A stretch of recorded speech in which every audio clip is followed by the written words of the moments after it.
Okay, now if you haven't watched the fast kick video or the footwork or the fighting stance or the warm-ups, go watch all those, do those first.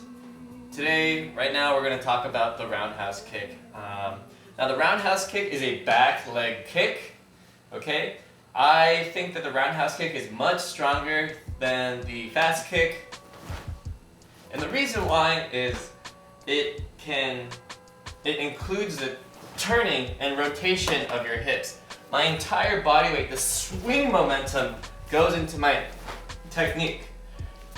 The trade-off is the back leg roundhouse kick, the roundhouse kick that comes from the back leg, now has to travel a further distance, so it's a little bit easier to see coming, but if you can do it effectively, you can really hit someone super hard with it, and yeah. So basically, the roundhouse kick has a few different portions to it, okay? And there are a few different footworks to the roundhouse kick. We're going to talk about the roundhouse kick into certain stages, okay? So, unlike the fast kick where there are many different footworks, I personally like to break the roundhouse kick down into just two types of footwork, and all of those footworks come after the kick is done, right? So the first one is the step back footwork. Hop back, and then the second one is the just landing forward. Okay? Now, in terms of doing the actual kick itself, which I think is the meat of today's lesson, is a few different things. The launch, the pivot, the snap into chamber, and the return. Okay, so first thing is the launch. The launch is the most important. Okay, the launch is bringing your knee straight up. And notice when I bring my knee up, it comes right by my knee.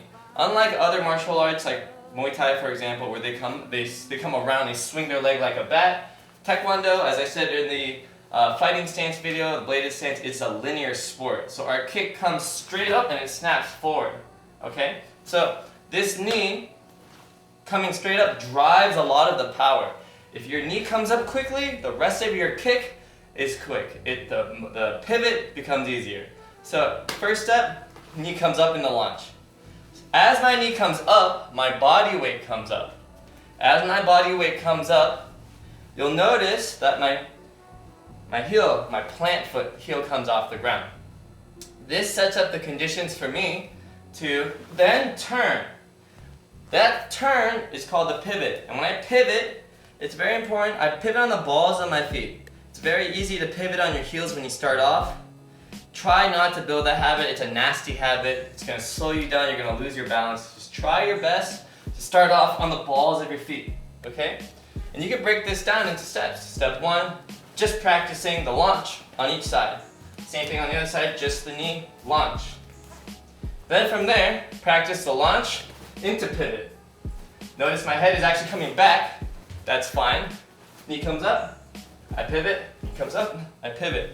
And you know you're pivoting correctly, or at least to the standards I like to hold, because your heel is going to point at your opponent. And the reason why we want to have a full pivot is this allows us to bring our hips as far forward as possible.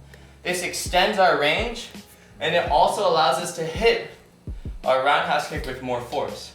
So this, by bringing your knees straight up, you're traveling a straight path. By pivoting all the way, you're kicking as long as your body possibly can, and you're generating as much force from the pivot.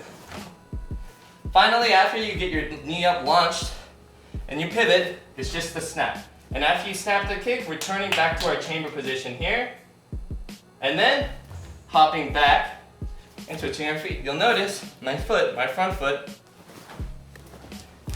stays in the same position on the step back. Whether I'm doing one side or the other, I end up in the same exact spot. Really important to remember our distance.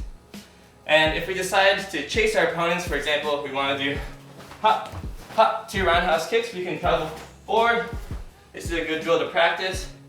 If you have a pad or something, try to aim, after you've developed the form, try to aim your foot and hit the pad and get back to your original position. So, again, roundhouse kick is a few different things. It's the launch, knee coming straight up. 2, it's the pivot, heel turning towards your opponent. 3, snapping the kick. for their footwork, whether it be kick, step, step back, or kick, land forward, okay? And it's a kick with the back leg, and you want to pivot all the way so you get length and you can turn your hips and have power.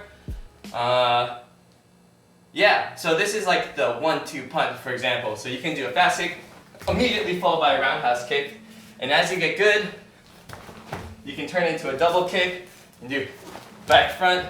But these are for another day. It's very different footwork. Just because you know how to do a fast kick and a roundhouse kick doesn't mean you're going to be able to throw a double kick. But everything is related. Everything is tied together, especially driving that knee up on that launch to generate your power.